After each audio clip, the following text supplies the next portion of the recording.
Today on Voices, the focus is the courage to author your story. And to contribute to this topic is Olisa McKenzie, the author of Bloom by Roslano. She's going to give you some information about the book as well as information about what she did to create the book. So let's go. Welcome to the podcast today on Voices. We have the author of a fantastic book called Bloom. Her name is Olisa, and I'm gonna thank her first for being on the show, but then I'm gonna let her introduce herself, and then we're gonna go deeper into the book. So you can go ahead. Hi, my name is Olisa, but my pseudonym or the pen name, which you probably will find out, is Rosalano. And I'm going to be talking about my first novel. This is my baby, Bloom. It is a first of 4 books in the Garden series. So I will be talking about that and talking about things that make me happy, as well as things that come about being happy, or in this case, mysterious in this book as well. Awesome. Now, the first obvious question is why did you use the pen name Rosalano? I use Rosalano because it had like an Italian flair to it. I grew up watching a lot of Italian mob movies. My mom's first name is Italian. Everybody in my family has very heavy names with meaning. And Rosalano comes from my middle name, Rose. Hannah from my almost Hebrew name that I almost received at birth, and then O and L from my first initial for my government name. Yeah. Awesome. That's beautiful, and it's very creative, and it actually speaks to the creativity that's inside the book. So from the first premise that I kind of got from the book as I read it was you had a big focus on a group of friends. So like how important was that focus on a group of friends, and how important are friends to you to make you kind of use that as sort of a jumping off point for the book? I've always been a person that always been a loner, but I always had like a close knit circle of friends. I never really had like a really big, 16, 17 deep commission type, what I'm saying, like gang or squad, what I'm saying? Like, so I never had that. So I put the focus in the book for that because I wanted, the characters to be more realistic, and I wanted each character to showcase who they were in different, scenarios. Also, I wanted to give the closeness of friendship because in the book, as you read before, there's a lot of plateaus in the novel where each friend goes through something. And a lot of times in friendship, you are tested because you are a true friend or not if you, have your friends back, or you do something that's very outrageous, but you would do it for that one person or those people.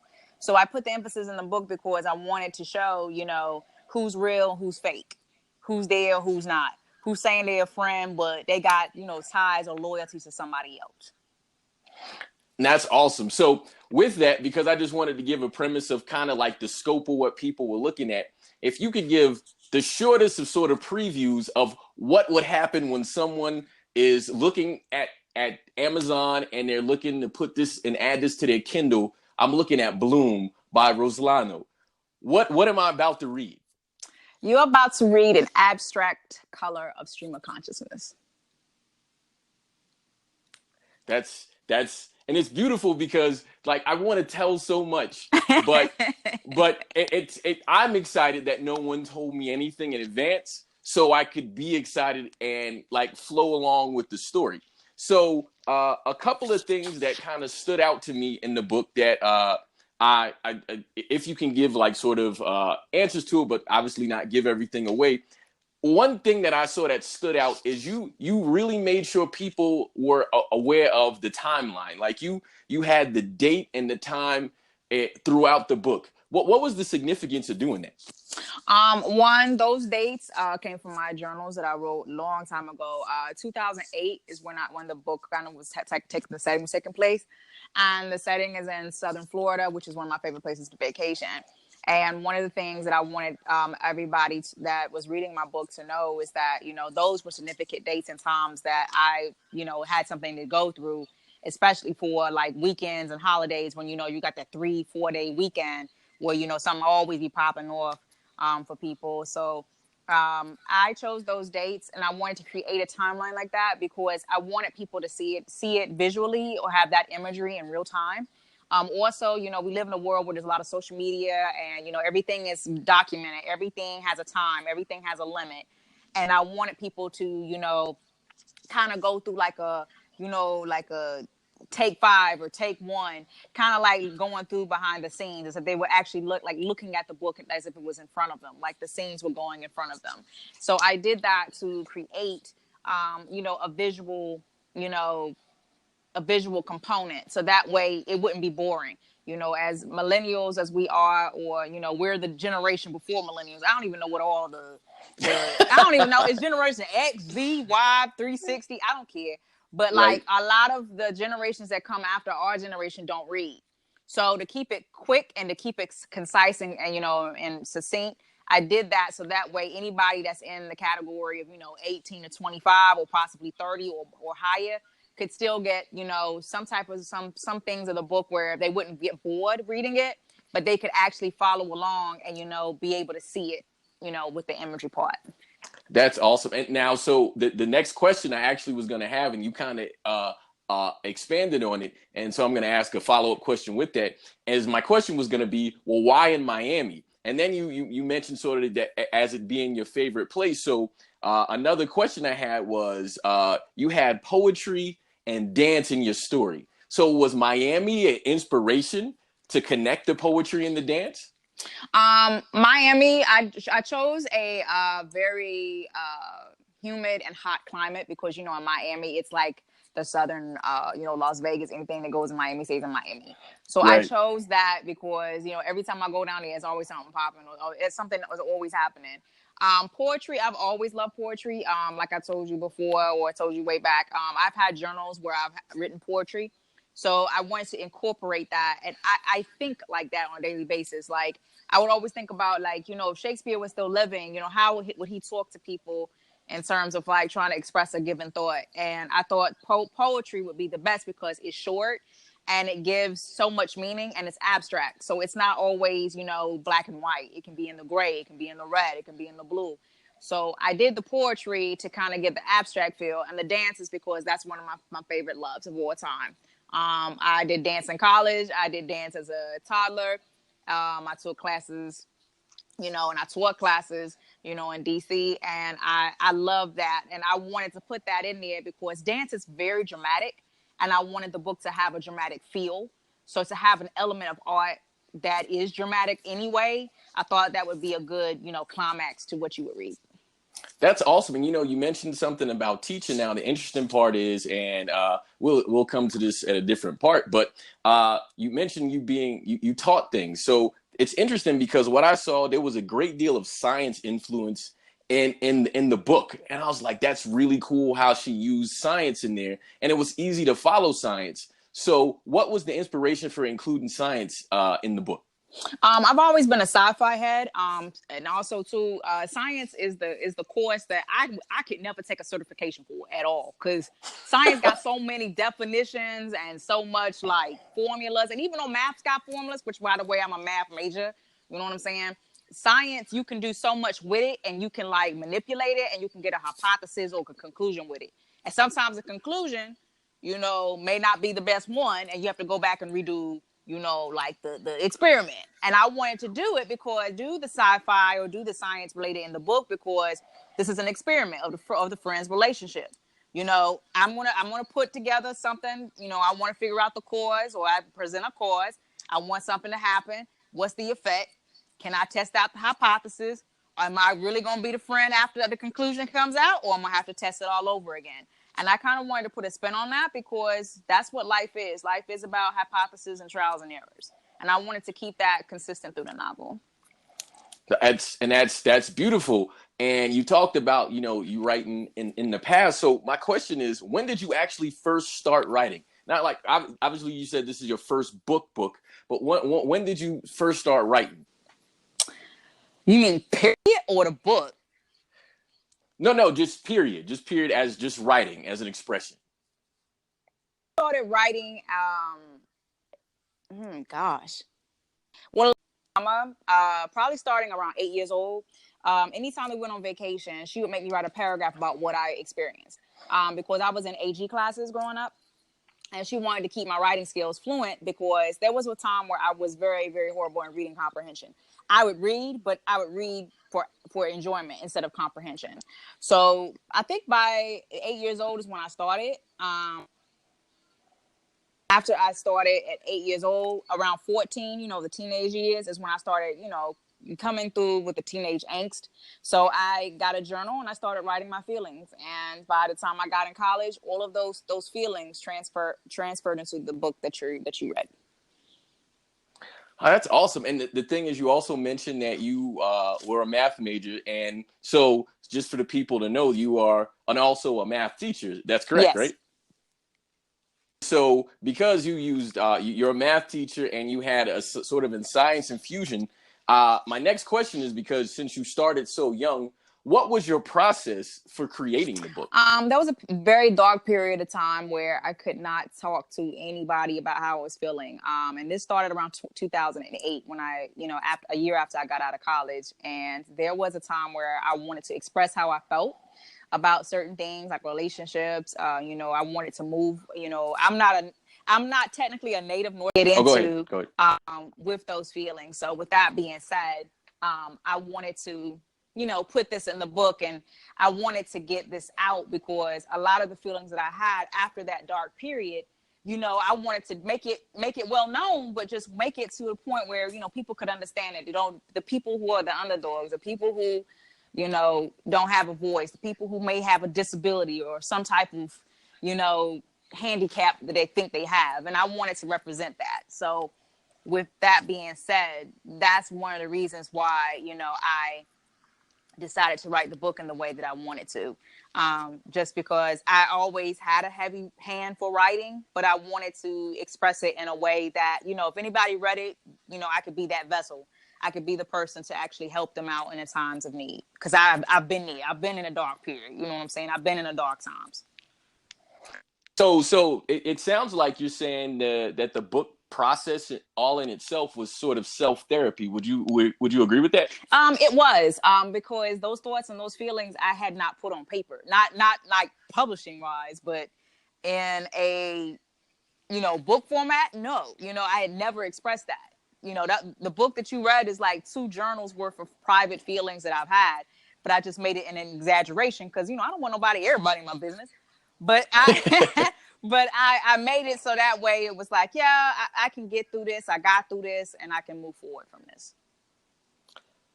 I understand. So with that being said, what makes what's the premise of the book? Is it trying to be some therapy for people? Is it trying to be sci-fi? What's your premise?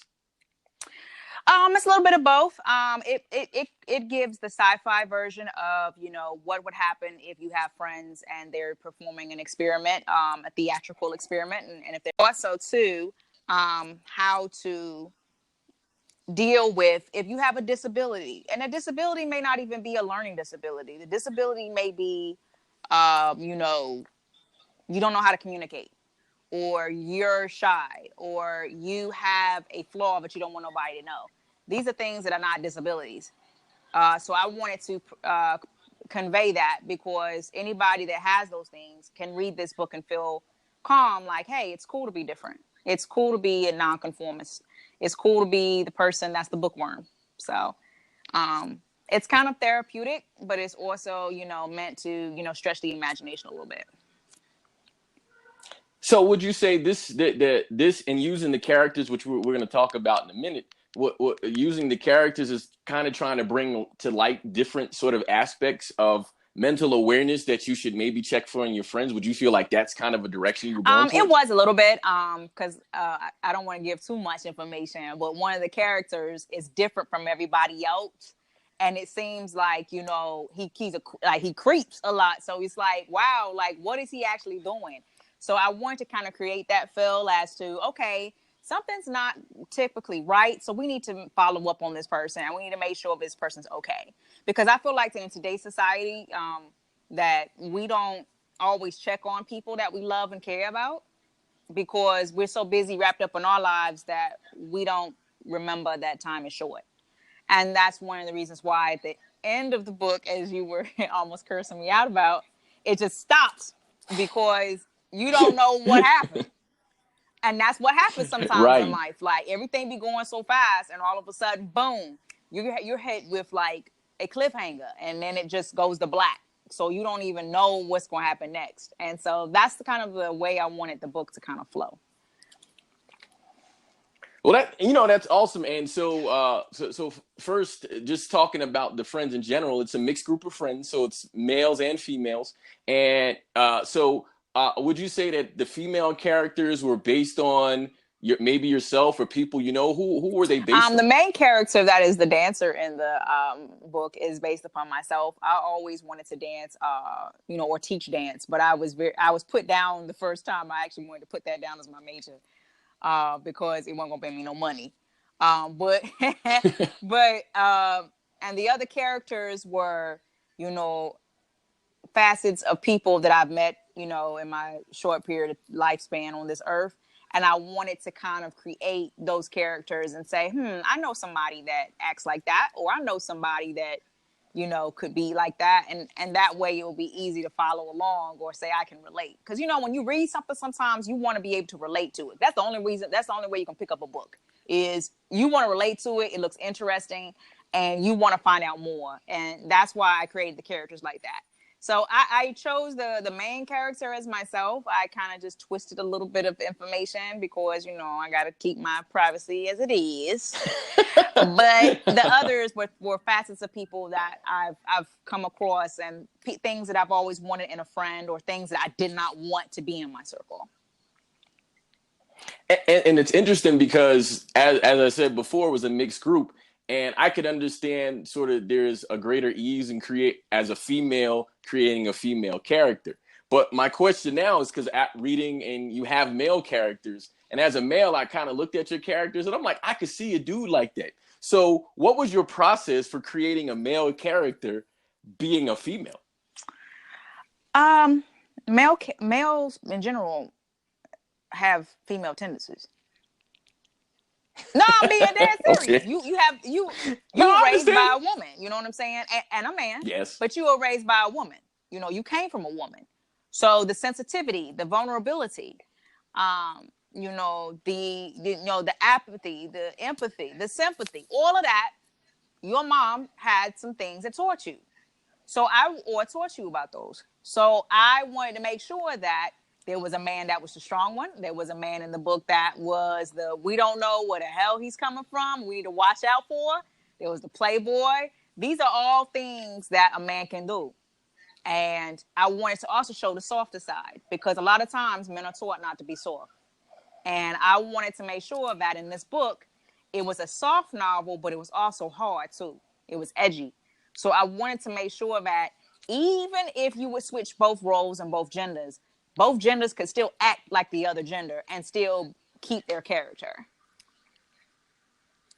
That's fair enough. I could understand. I can see what you're saying now, just kind of looking at the characters and saying, okay, I got that.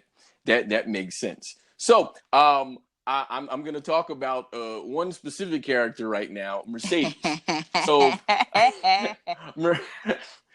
Mercedes was an interesting character throughout the story. And it was interesting because I won't talk about like her dealings with anyone, but Mercedes, was it your goal to make her stand out the way she stood out? Yes. I wanted to create somebody with a loophole, because I in my life, I have dealt with sexual abuse and sexual harassment, and by males and females. And I wanted to showcase that, because a lot of times, especially with mental health and self-care, we do not talk about, especially in certain communities, we do not talk about sexual abuse or anything. Yet we follow those people that glorify it, but we don't talk about it. And I wanted to bring that to light, because I was a victim of that from early age, from 6 to 10. And then 6 to 10 years old, I was a victim of that. And also in high school a little bit. So I wanted to bring that to light, because You always got that one person that's seen the darkness and the light. And I wanted to Right. bring that to her also because she was spicy. You never know what she was gonna do. So Yes, that's why she I wanted is. to do that. It's just to kind of bring, somebody's different, but they doing stuff that could possibly go either way. And I wanted to do that. I wanted to bring that character to life that way. Because I don't think we talk about people that, do crazy stuff, but then we still glorify them. And I think in the novel, I tried to make her as glorified as possible because she had a lot of weight in the novel. The main character did, but she had a lot of weight because I don't want to get too much in detail, but the novel focuses around her family. So I wanted to Right. make sure that, yeah, if you're going to be that bitch, you're going to have to be that bitch. It's funny because I kind of thought about her because there's a mention where she was a cheerleader in her past, and I kind of thought about Gabrielle Union and I forget the name. I think it's Bring It Yeah, On or bring it something like that on. is the name of the Yeah. movie.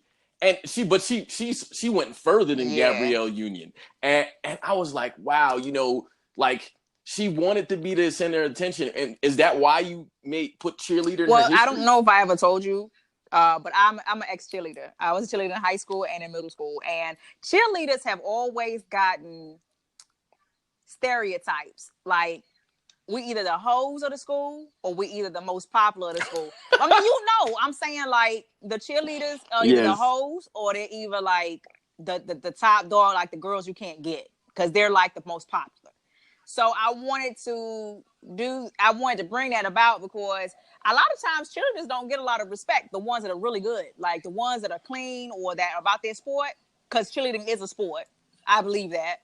Yes. A lot of people Yeah. don't. Yeah. It is. But if you look at the sports channels, they have competitions every year. But anyway, back to the novel. So, yeah, I wanted to bring that to the novel because like I said, cheerleading, it can go left or it can go right. And depending upon how you viewed, sports at your school could depend upon, how much weight that person carried. Because cheerleaders are motivators of the school. You look up to the cheerleaders, the football players, the athletes, because they wear the name of the school. So I figured, hey, look, if I put that title on the chick, then it would make a whole lot of sense that whatever she told anybody to do, it would happen. I can understand that. That makes total sense. And so it actually leads me to sort of style. So I just wanted to mention that one character because that's the one that really, I mean, no one will miss her. So it's not like I'm taking away from that. You're gonna totally see Mercedes in the book.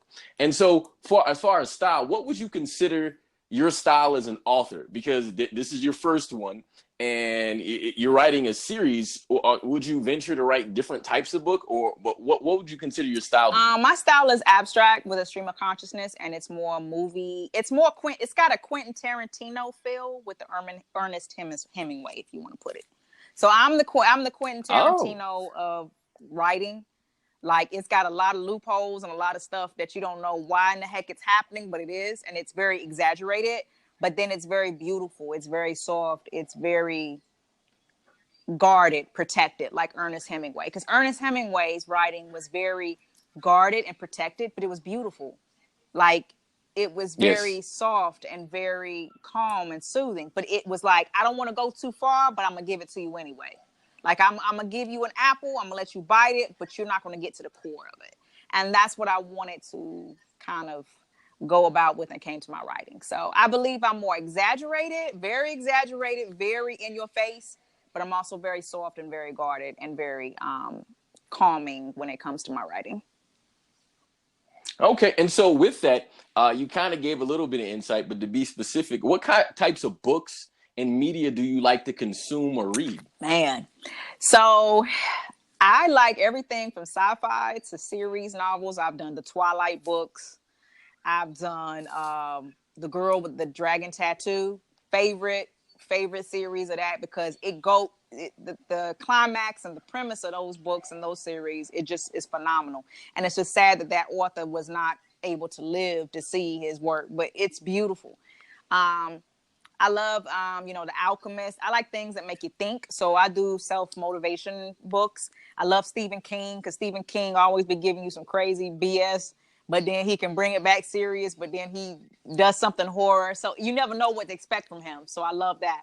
And then, believe it or not, I love African American novels because, in our culture, we can get gritty or we can get like today's mainstream, type of topics when it comes to our community. So I love those and I read those. And then, believe it or not, I started reading erotica when I was when I was Really? 14.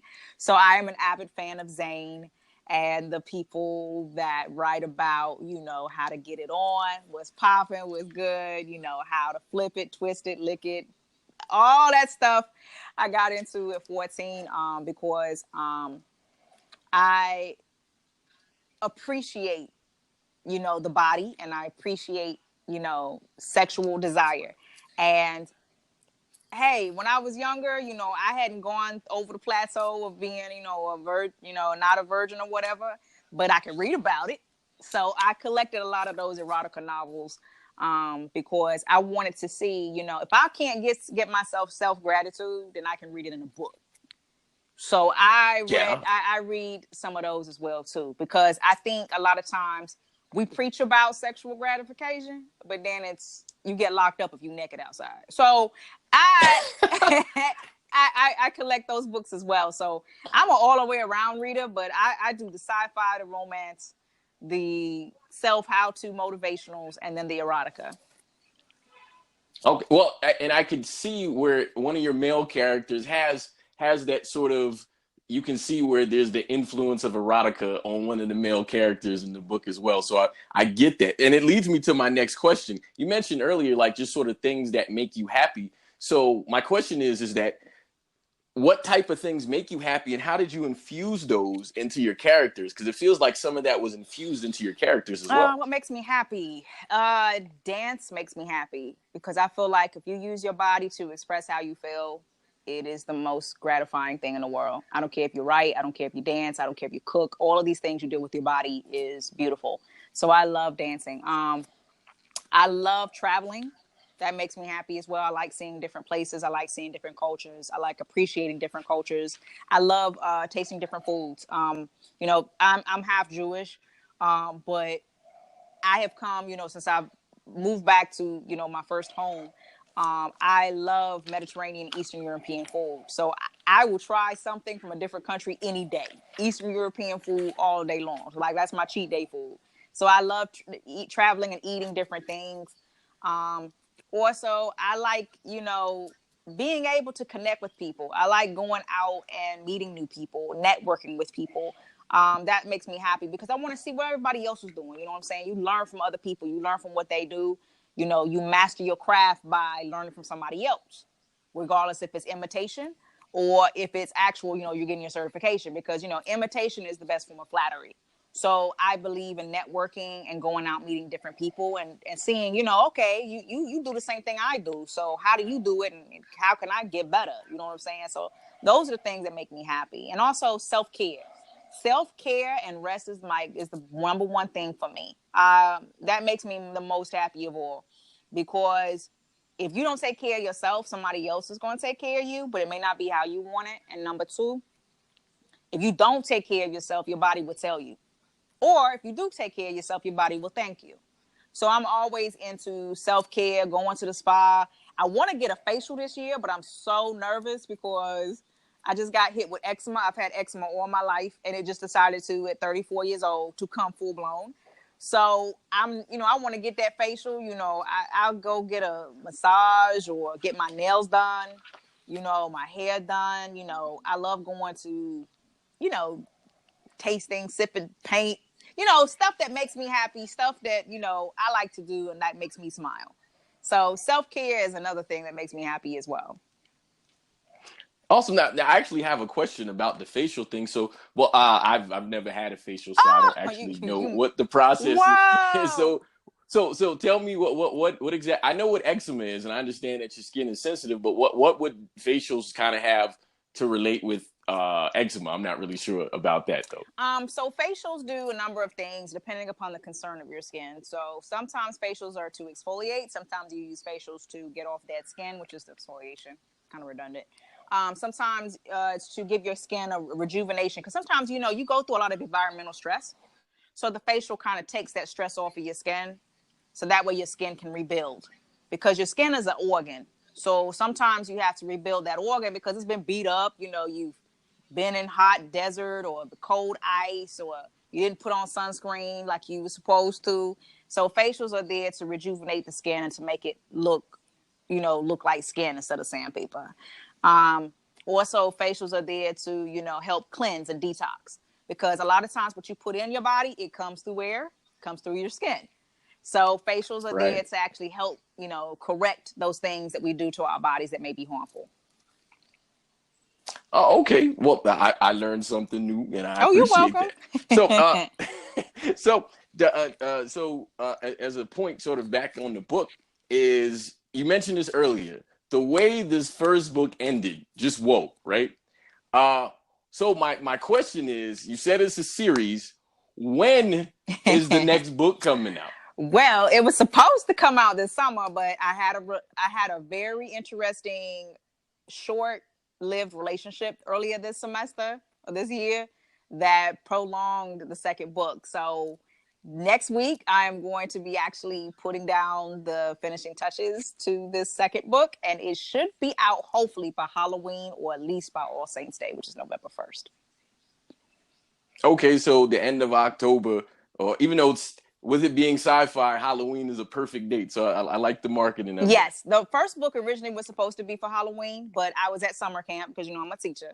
So I had to put it out in the digital form last summer, and then I put it out in paperback form in August because I had to change the layout. So this time what I'm going to do is I'm still going to do the digital form for those like that love downloading things, but I'm also going to make sure that the book is small, because some of my students actually bought the book and they were like, it looks like a magazine. And I was like, well, the reason why I did it big is because of the fact a lot of my family are vision impaired and they couldn't read small print. So I had to make it larger enough so that way it would look like a magazine, but it would also read as a book. So I'm going to reformat this second book so that way it is a book, but then it won't look misleading for some people. So hopefully by the end of October, the second book will come out. And I'm trying to do it around Halloween, because Halloween is that holiday that promotes suspense and, you know, like you never know what's going to happen. That's awesome. So with the series, do you have like a schedule where are you looking at like Halloweens for every year for the books? Is that what you're looking for to complete the series? Well, this one will be Halloween because the second title promotes death. But each novel after the second one is going to promote life and growth. So depending upon the season in which I feel, since I'm the author, promotes time and growth, is when the book will drop. So because this book promotes death and revenge and like, oh, we coming from the last episode where you don't know who got shot or killed. So I wanted to create more of a suspense when this drops. The next two will probably be, you know, something soft or somewhere where when it drops, it's not in a time frame where you're thinking about it, most likely. Halloween, you always know when Halloween comes. But the next two will Right. probably be more likely, you know, they might come quicker than this one. But this one I had to wait out just because of what I was going through personally. And also because I wanted to make it more, you know, in your face. And that's what you're going to get with the second one, is in your face. And what's the title of the The second book? second book is called Wither. Wither. Okay. All of the titles of the And, book reflect flowers or the growth pattern of a plant. and why did you choose that? Again, it kind of goes back to the science. My middle name is Rose, of course. It's one of my favorite flowers. And my grandmother, if you notice on the front cover of the first book, is an orchid. But if you look at it abstract, it looks like a female's reproductive system. It does. And I wanted it to look like that because life comes from the flower or the reproductive system of a woman, which is why most of the plants that we know of, the body parts of a plant are named after the gender of a woman, except for certain flowers or certain plants. So I wanted to do the plants because I love flowers. Flowers, scientifically, are known to brighten up your day. I don't care if somebody died. I don't care if you love somebody. You give flowers to say, I appreciate what you do, who you are. And when flowers die, some people preserve the flowers. Sometimes you get fake flowers. Flowers give you life, or they can show you, change. And I wanted to keep that cycle of growth, because as with friends, that's what happens in the life cycle of friends. Sometimes you gain friends. Sometimes you lose friends. Sometimes you have to rebuild with your friends. And that happens also with plants. If you water a plant, it'll grow. If you don't water a plant, it dies. If you get new plants, you have to, ferment the soil and make sure the environment is appropriate for the plants. So I wanted to keep the natural and the nature cycle within these books, because that happens with friendships all the time. You can grow apart, or you can grow with the person or people. And I wanted to keep that, within the series. Okay, and knowing the first book, it totally goes with the concept you had for why you explained the title. What's your favorite flower? My favorite flower, of course, is a rose, because come on, that's my middle name. But it's an orchid or iris, orchid or iris, in that family. Orchids and irises are very rare. They're very beautiful, and they can stand very tropical environments or very deadly environments. Roses are my favorite flower as well. But, roses have thorns attached to them, because those are, the thorns protect from, predators. So roses are very delicate, however. So favorite flowers, they would have to be those three: roses, orchids, and irises. And irises and orchids and roses come in different colors too. And they all have different, like, symbolic meanings. The orchid I wanted to keep through the book, because my grandmother's favorite flower was an orchid. And before she passed away, every year for Easter or Mother's Day, we would give her a corsage for orchids as an orchid. We would either give a pink orchid or a purple orchid. And so if you notice on the first cover of the first book, it is very aubergine, purple, gold, all those, to reflect, my grandmother and her love for that flower. And roses have always been my favorite flower, because roses, that's like a quintessential I love you, or, meaning of appreciation. So those are my favorite flowers, but that's the meaning behind those flowers as well. That's awesome. I love the fact that we were able to cover like who you were or are as a person, and sort of your motivation for writing the book. And so, last two questions here. Where can people go get the book, and what methods are you using for advertising the book? Okay, so Amazon for the first book is going to be where people can pick it up. It is in digital format, which means you can download it onto your Kindle for $2.99. Or if you have Kindle Unlimited, it is free for your download. It is also on paperback on Amazon right now, the first book. And I think it should be $10, but sometimes during certain periods of the year or certain holidays, I will either drop or either add to the discount of the book. So sometimes, like this year, I did like a birthday discount where I did this year $2.85 off of the cover, which is my birthday year. So I'll do something like that. But the book paperback usually goes between $10 to $15. The second book should be through Amazon as well. However, you can find out on social media as well, because I will be promoting it a lot on there, both Facebook and Instagram, which I do have, to get the second book and the first book. And I will be promoting that a lot this fall. So that way you can kind of follow along as to when you can pick up the book and when it will drop. So those social media platforms, and also the types of formatting, is basically on Amazon right now. Okay, well that's awesome.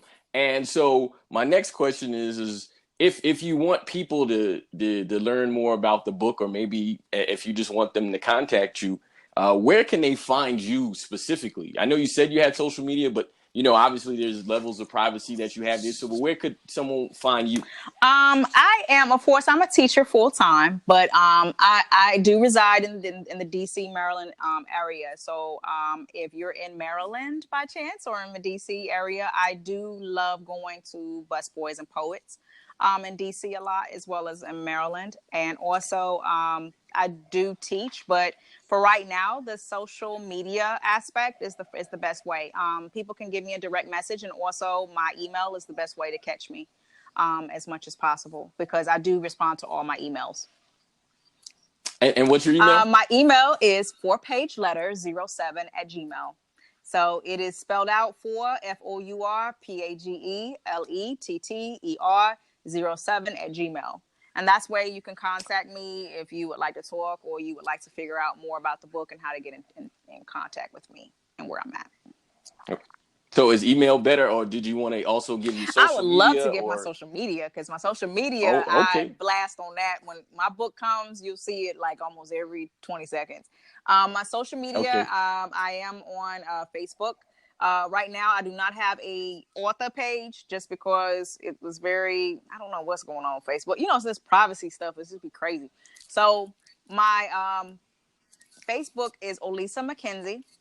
You will be able to find blurbs about it on my story and my feed. And then on the other platform is Instagram. My, I guess my handle, they can call it that, Instagram handle. My Instagram. Yeah, handle, at name. Yeah. I was going to say at name. My Instagram handle is Lover Come Back. Lover, LOVER _ come, COME _ back, BACK. Old Doris Day. Rest in peace. Okay. All right. So I've enjoyed the conversation. I'm looking forward to having the next